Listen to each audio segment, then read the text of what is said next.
رشتہ لینے اور رشتہ تلاش کرنے کے اندر ایک چیز اور میں نے نوٹ کری، بہت ہمارے یہاں عام ہوتی جا رہی ہے، کیونکہ موبائل کا استعمال بہت کامن ہے، تصاویر اس میں بہت زیادہ آ جاتی ہیں، تو بہت سے حضرات شیخ رشتہ بھیجتے ہیں تو پہلے کیا ہوتا ہے، ایک پروفائل بھیجتے ہیں اور ساتھ میں تصاویر ہی بھیجنا شروع کر دیتے ہیں۔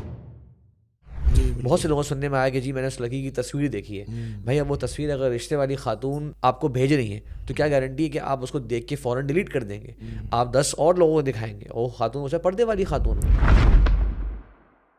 پردہ نہیں بھی ہے تو آپ کے لیے ایک مسلمان نامحرم خاتون کو دیکھنا الاؤ نہیں ہے، تو اس لیے ایسی خواتین کو بھی کرنا چاہیے کہ جو بھائی سینسیئر پارٹی ہیں ان کی آپس میں ملاقات کرائیں۔ اگر ملاقات ممکن نہیں ہے کسی اور شہر میں مثال کے طور پہ، تو پھر وہ ایک ذمہ داری لیتے ہوئے، مثال کے طور پہ شیخ ہم کہہ سکتے ہیں، اگر ایک نوازل میں سے میں ایک فتویٰ تو نہیں دے رہا، ایک رائے ذہن میں آ رہی ہے کہ جیسے 4-5 سیکنڈ کے لیے اگر ایک آئیڈیا رکھنے کے لیے اپنی ذمہ داری پہ وہ دکھا دے اس لڑکے کو یا اس کی والدہ کو کہ وہ اس کو دکھا دیں، تو ایک بہت شیخ مشکل باب ہے کہ تصویر کے اندر عام طور پہ پھر وہ چیز واضح بھی نہیں ہوتی ہے، اور ہم جانتے ہیں فلٹر لگا لگا کے کس طرح کی چیزیں بن جاتی ہیں، خرابیاں بہت ہیں۔